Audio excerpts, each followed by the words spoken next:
From the Deer and Deer Hunting headquarters here in Iola, Wisconsin, welcome to Wednesday. Welcome to Deer Talk Now. I'm Dan Schmidt with Brad Rux. Thanks for joining us once again on a beautiful day in May. Brad, we're excited. It's sunny. We're shooting our bows, and we're turkey hunting a little bit still. What else is new in the deer world? Starting to get ready for food plots up here, finally. Yeah. I mean, it is time. We're just looking at the plots. We're going to get out there and, probably start working some of them up this weekend. We actually got some in on a neighbor's property by me. We got some, they're looking good. They're actually starting to grow already. They've only been in a week. So, I mean, now's a good time to get them in, right? Yeah, absolutely. Soil's finally at the right temperature. We just had so much moisture recently that might have been too wet. So I'm excited about that. What are you playing around with this year? We've been, we got a few things going on. We got some Antler King in there. We got some Evolved Harvest products in there, Whitetail Institute products in there. What have you been thinking about this year? For my annuals, for my spring stuff, I normally stick with, soybeans. We're going to be planting soybeans. I already frost seeded all my clover that needed it. I added a little bit of chicory into those plots. I'll put some buckwheat in a few of those just to get something in some of my other plants or plots. The deer will eat it, and then I work that into the ground. It actually builds the soil, and then I'll plant all, turnips, rape, radishes. So we did too. We kind of experimented with some of those plot toppers from Evolved. We got those in. Great products. Some forage soybean and chicory. So the deer, I think, are going to be pretty much loving life here. Should start seeing fawns, real soon. We've had a black bear canvassing our neighborhood, so nice. I know once those fawns are starting to drop, that bear is probably going to get away from our garbage cans and start going for some tasty fawns, hopefully not too many of them. Today's guest is a special guest, a good friend of Brad and mine, Pat Gaffney from Minnesota. He runs Ram Outfitters. Pat is one of the coolest outfitters I think I've met over the years. Pat is very laid back, and his approach, I think a lot of people are going to enjoy, is not only if you're looking to take an outfitted hunt, but just his whole approach on hunting big deer. And I know, Brad, you've had dealings with Pat over the years. He is way different than a lot of these outfitters that you meet. Yeah, they consistently do well on big deer. The whole thing with him is they don't put a lot of pressure on those deer, not a lot of pressure on those individual farms. Therefore, the deer get a little bit older. He runs trail cameras hard like you would expect. The only downside to Pat is he's in Minnesota, and I'm not saying that's a bad thing. People just don't think about Minnesota for hunting big whitetails, but it's good. I mean, it's one of the best states ever. We did some filming there for Deer and Deer Hunting TV a couple of years ago, and I can tell you firsthand, I mean, it's the Mississippi River corridor there, and it's right across the river from Buffalo County. And he's actually got properties in both Wisconsin and Minnesota, but some of the most beautiful country you'll see. And with that, mature bucks, because of large properties, bluff country, and they learn how to hunt these big deer and have consistent success just through that kind of opportunity. Absolutely. So let's get Pat on the phone. We're going to talk about big buck hunting, and we're already looking towards fall. Let's get Pat on the phone. Hello, Pat Gaffney. Pat, hi, it's Dan Schmidt and Brad Rux and Deer Talk Now. How are you this morning? Hey, doing good, guys. Yourself? Very good, very good. Hey, we didn't get you out of bed, did we? Oh, no, man. I've been sitting here working all morning. I got my shed dog laying next to me, all tuckered out. We've been out walking, looking for a few sheds and stuff, and just waiting for a chance to talk to you guys. Perfect. Awesome, good deal. Well, we've been talking you up already.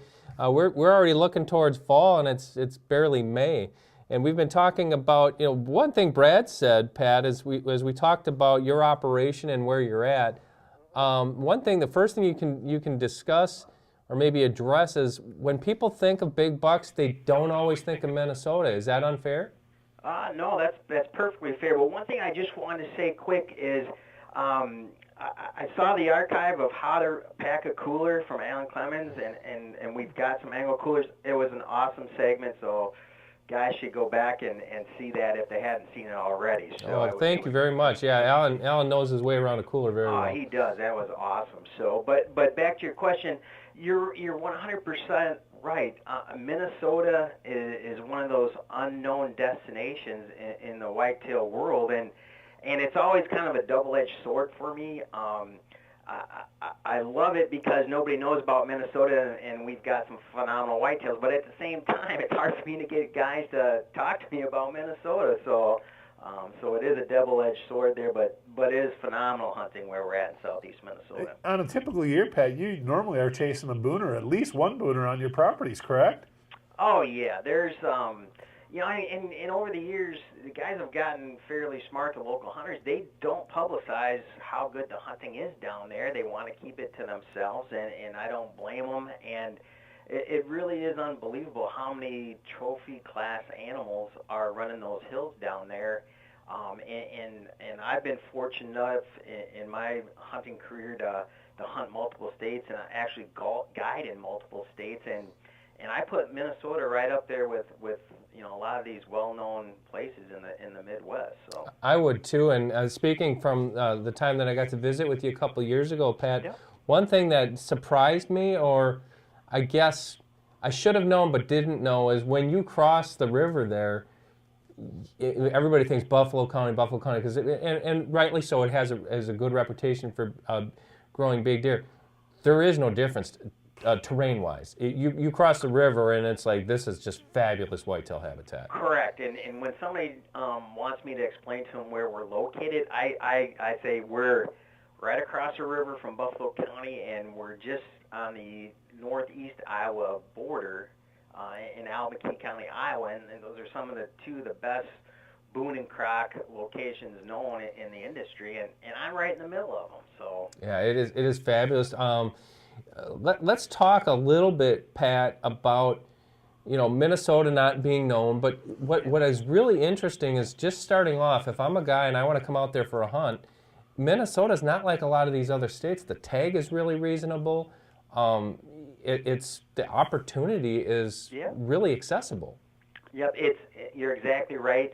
I mean, the tag is affordable. It's $160 over the counter. And so, you know, so that fits well with the guys and their budgets, and kind of a strategy here in Minnesota. But it's, I believe, in year 5 of an antler restriction program in the southeast corner of the state. So it's got to have 4 antlers on one side of the animal before he's legal to harvest for an adult hunter. Youth hunters, there's parameters that they don't have to follow that guideline. That's one thing that's been so beneficial for Minnesota.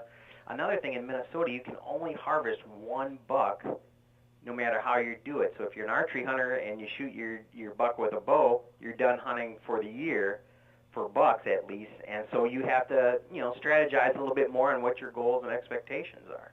Which probably really limits, you know, because if a guy is a trophy hunter, you know, he might pass up a 140 to get a chance at a larger buck, even though he never does, where it's that 1 buck versus Wisconsin, where, you know, you could shoot that 140 with a bow and then continue to scout and then gun hunt a larger deer if you wanted to. Correct. Hey, Yep. 100% on that. So. Let's talk a little bit about your gun season too. You know, for the guys that want to gun hunt, it's during the peak of the rut. Yeah. Yep. And I believe we're one, at least in the Midwest, we're the first firearm season to come in. And this year, it's basically the first Saturday of November every year. This year, I believe it's November 8th. Is the gun opener in Minnesota, and yeah, I mean, just think if you could be, how many times you've sat in your bow stand wishing you had a firearm in your hand when that buck's 60 yards out there and you just can't get them to come any closer. So it's an exciting hunt for everyone. That is really cool, because what most guys don't realize is you can hit the peak of the rut as a gun hunter in Minnesota, which is another huge bonus. And the other thing Pat did mention, he's not a factory where he's running a million gun hunters through there. So you're leaving some of your properties that aren't hunted kind of as a sanctuary, so that the guy that's really bow hunting, and I've bow hunted in Minnesota during the gun season. Yeah. I mean, the pressure's not that great. I mean, you can still have a great bow hunt if you want to hunt during the gun season. Let's talk about Ram Outfitters a little bit, Pat. Just give the viewers just a nutshell about your operation and what they can expect. Yep. Ram Outfitters, I've been providing hunts for guys since the late '90s. I don't feel that old, but that's how long I've been doing it and stuff. And in our operation, we're a small to medium size outfitter, I would say, and I do this for a living. And so my goal is repeat clients, and we have 2 packages. Basically, we have a self-guided hunt package, which we just provide, a guy the land, some stands, and the opportunity. And then we also have the fully guided package for the guys that or gals that they need some assistance, and they're maybe coming from long distances and really need some extra help. But we're more than happy just to supply guys with some good hunting opportunities on ground too, and it's really it depends what the client wants, and we have it to offer. And another strategy that I implore is that a limited amount of hunting on each farm. So our this is one thing, and is our goal is to really hunt a farm 3 times all year. So it's a minimum amount of pressure on each farm to help maximize the success of the hunter. Just some basic philosophies that we have here. Think about that, 3 weeks, on a farm, on a season that starts, archery season starts, what, the second weekend in September? Second week of September, all the way through the end all of the way December. through the end of December, and you're hunting it 3 weeks. I mean, that's no pressure And whatsoever. that's one of the things I think is unique about your operation, Pat, is the self-guided option, which is extraordinarily affordable. People can go to Pat's website to check that out. Pat will give you that URL here in a second. Sure. But tell us about, because one thing that impressed me, Pat, when I was out by your place was the quality of your land is unbelievable. You have farms that when I look at it, if I was dreaming of taking an outfitted hunt, this is the type of land I'd want to hunt, and you're basically setting guys up, saying, here, listen, you can do all the work yourself. I'm going to give you some advice as to where to start. So where did you come up with that idea? Well, I kind of looked at it as, while I know deer hunting, and I know deer hunting in East Minnesota, I'm like most of the guys out there. I don't want somebody to tell me everything I have to do. I just need access to some good hunting ground. And I said, there should be a business model, pretty simple to put together, for so many hunters out there like myself. I just need the access to the good ground, and then I can chase my deer, and I can do everything and strategize my own way. And we used to do that years ago, where we'd set up these farms and put all kinds of stands and time into them. And I found that, when I brought the hunter there, he didn't want to sit in my equipment anyways, or my stands and stuff. So I said, let the guys figure it out, and kind of how it's built from there is, now that we have our client base, that if you like that farm that you hunted last fall, you just schedule the same farm again, and you get to know the farm then. And a lot of the guys that come and hunt with us from Wisconsin or Michigan or Illinois, they're in turn giving their local farm a break, and they're coming up to us for a 5-day bow hunt or a 4-day gun hunt, and having a great time, and then they get to turn around and then head back to their farm, and they're not having to drive 20 hours to get to a location, and they're not having to break the bank at the same time. So yeah, it's been a great deal for everyone. So we do have a few questions, and these actually came in over the wire, and there's some generic ones, but what are some questions that a hunter should ask the outfitter Sure. when he's looking to book a hunt? What are some of the important things that hunter needs to know? Yeah, and that's a great question, and I could almost fill up an hour of just answering that question, but it's so important because, and I've been on the other side of the fence where I worked as a consultant for some shows, finding them hunt locations across the country. It was the hardest thing to do because I've got an outfitter on the other line, on the other end of the line, and I'm having to listen to what he's telling me, and it sounds phenomenal.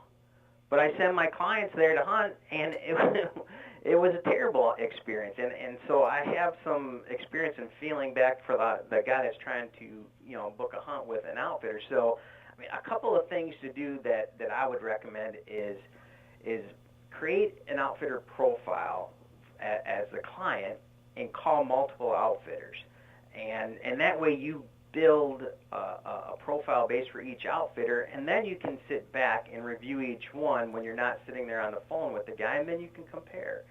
And then you can compare all the, some of the questions on your profile. You might do, the hunt cost, the dates, but I look more into it and look at, what's this outfitter's hunt strategy, You know, what is, if it's poor weather, what's the outfitter's strategy for poor weather? Or like last year, it was a difficult hunting year, you know, for us and many, you know, folks across the Midwest.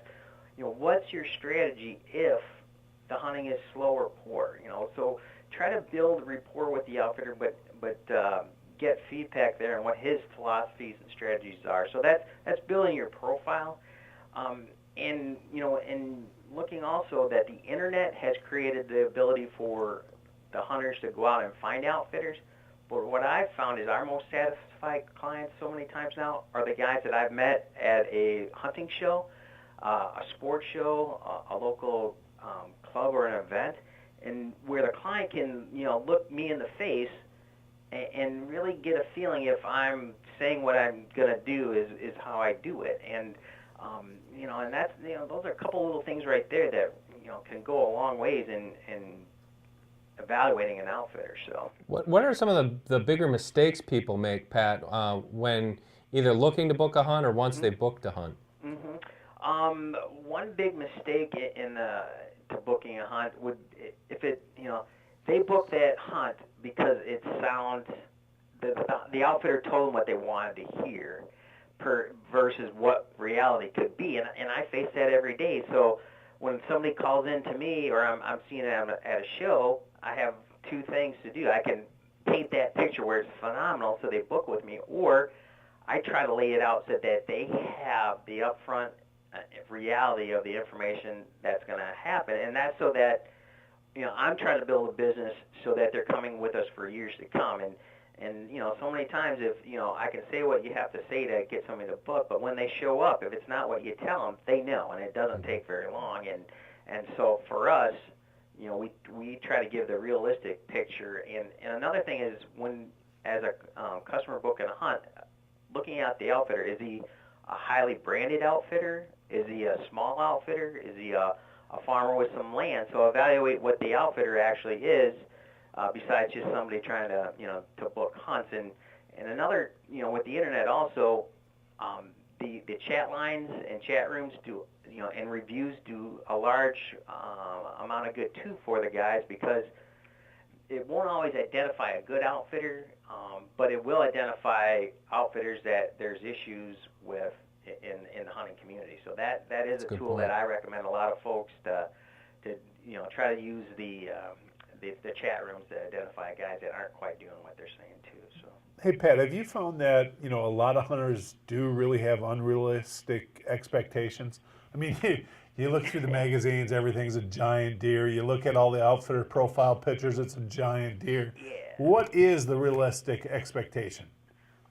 Great question. And from my experience, and that's one of our biggest things, and I try to give the guys, like, the real reality of the hunting industry, and I've hunted some of the best places in the Midwest. There isn't a booner behind every tree. There, you know, and so, you know, I try to explain to my clients that, you know, these are some of the expectations that you might have, and we go to a long ways, because if we don't feel it's a good mix for, you know, and a match for both, you know, the outfitter and the customer, it's not worth it for us to have the customer come, because then we're getting the bad reviews, you know, from the client base. But reality is that in, you know, these outfitters that you go with across the country, that it's good hunting, and you know some of the numbers that, you know, and ask the outfitter, how many deer would I expect to see during a hunt? You know, how many trophies over the course of a week? And tell the outfitter, well, this is my expectation of a trophy, and try to get some feedback from there. Sometimes you know, the local sporting goods stores or the local biologist or DNR official will give you some feedback, and the record books and stuff like that give you feedback too. But that's a hard thing to get across. So. What about, Pat? I think one thing that just been for me working here for so long, when I talk to guys, I think the expectation is if, especially for somebody who's never taken an outfitted hunt before, is if I pay for an outfitted hunt, I'm going to kill a deer. Where is that in relation to reality? Well, I always explain that if you look at the numbers, and the success rate in harvesting a deer with a bow, on average, is across the country is probably 17 to 20%, just to harvest a deer. And so I lay that out for the client and say, if that's the reality of just harvesting a deer, and with us there's a minimum of 125 inches, harvest. What's the reality of you coming and hunting with us and having it a 75% harvest rate? That's not reality.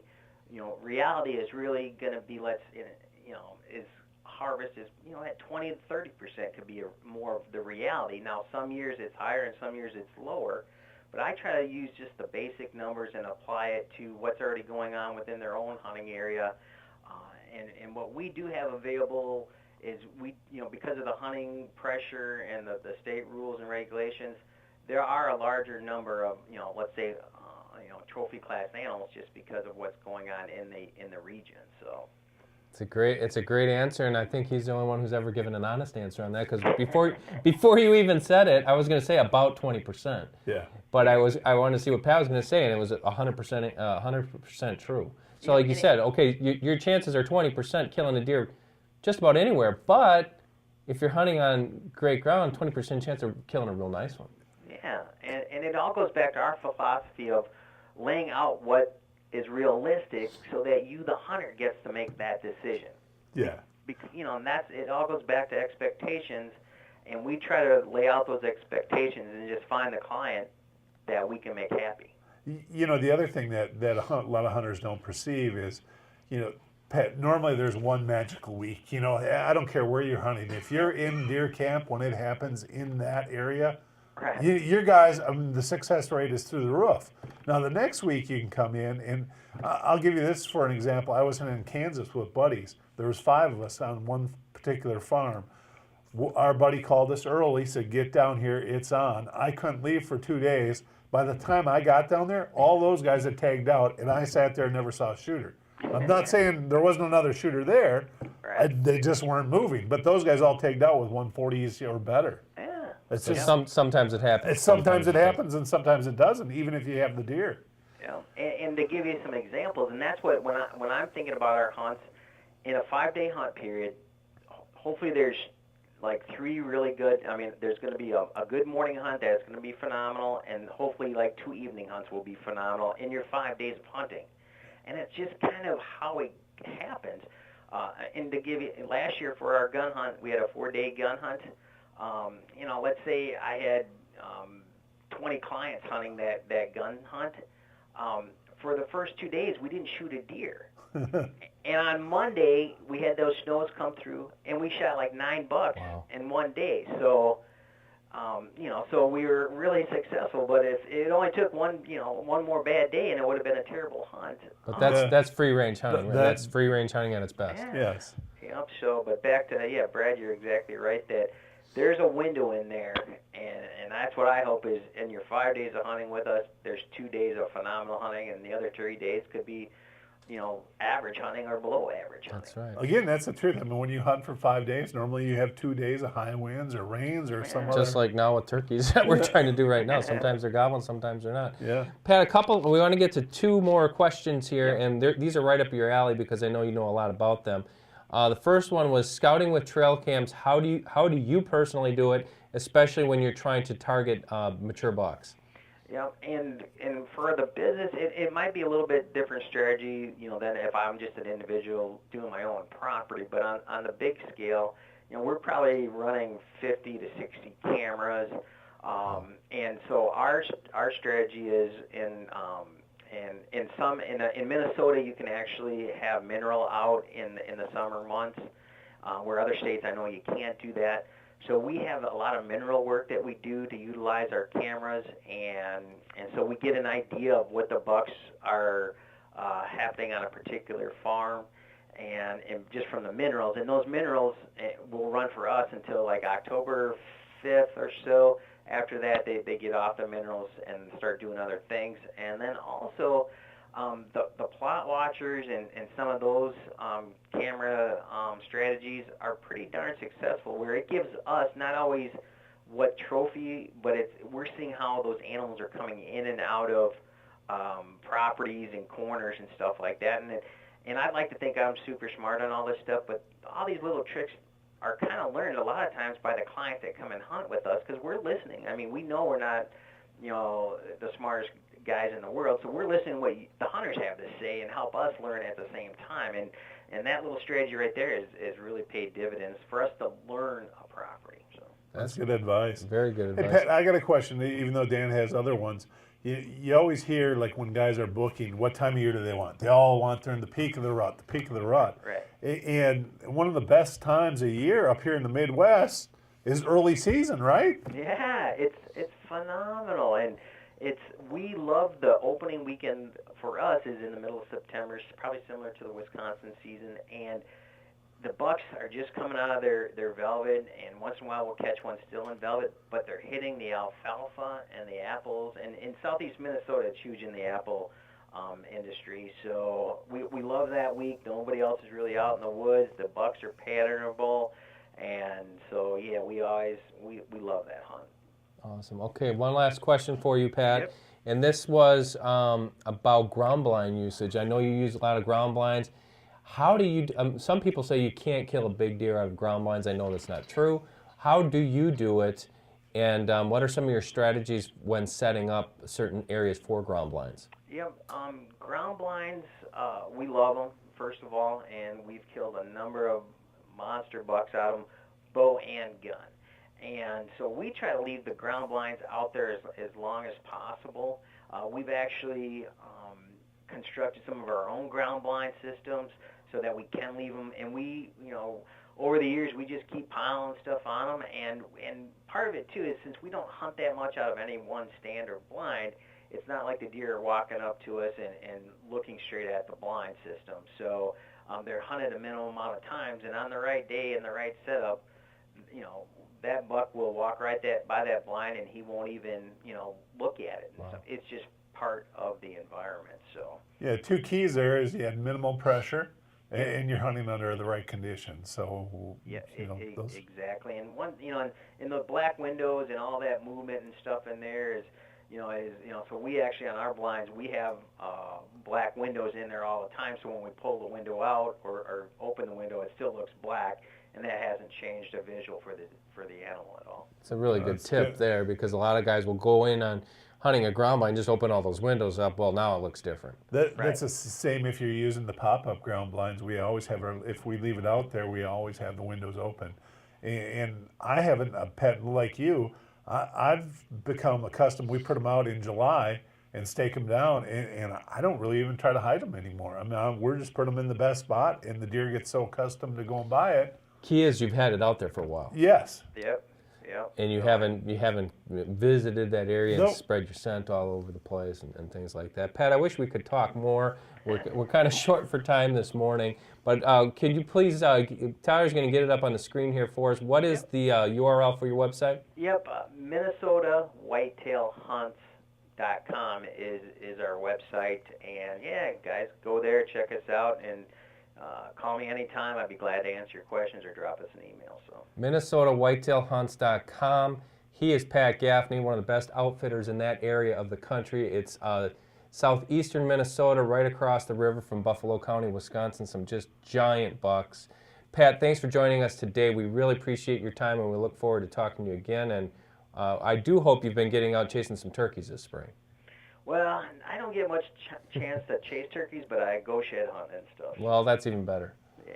So, all right. Well, thanks again, Pat, and thanks for joining us. Thanks, guys. Take care. Yep. Yep. Bye. Pat's a great guy. I love Pat. He knows his stuff, and he's so casual, laid back about it. You would not know that this guy is in an area that is just, if you see the pictures, the trail camera, he's running 60 cameras, Brad. I mean, you will not believe some of the deer they have running on those properties. Yeah, and he doesn't even save all the pictures, the run-of-the-mill deer. Run-of-the-mill Those are deer, the 130, 140. 130, 140-inch deer that most guys are just like, because they've never seen one like that before. Yeah. But some of the bucks, especially in that topography, it's different than if you go to, I mean, there's a lot of great places to hunt big deer in the country. I mean, there's Illinois and there's Kansas and even Oklahoma. There's all over the place. Here in Wisconsin, the topography there is it's farmland, but it's so rugged because of these big hills and the river bottoms and stuff. These deer grow big. I mean, not only big antlers, just huge bodies on them. Yeah, absolutely. Really cool to see it. So you guys want a great hunt, it's very reasonable. The self-guided hunt, I might quote the wrong price here, it's like $1,500. I mean, you cannot go wrong for a place to stay and kill some or hunt some giant bucks. You got to check it out. Ram Outfitters, Pat Gaffney over there in southeastern Minnesota. That's it for this week. Thanks for joining us. Next week, we're going to have another special guest here at Deer Talk Now. But until then, make sure you check all the shows that we have up on the site. Every show, we're nearing our 100th episode, Brad. That's amazing. You can watch every show right there at deeranddeerhunting.com. This week at shopdeerhunting.com, we have a special on trail cameras. We talked about doing some scouting with trail cameras. You could pick up a couple of them right now at shopdeerhunting.com. We have the Cuddyback Scenes. We only have a couple of them left, but a screaming price on those. We have the new covert cameras in stock. Nice. So we have a bunch of brand new products there and even all the accessories. Shopdeerhunting.com. Best of all, go on there, find a camera you like, find whatever you like, enter Deer Talk in the checkout box. You can get 10% off your order. That's it for this week. For Brad Rux, I'm Dan Schmidt. Join us next time for Deer Talk Now.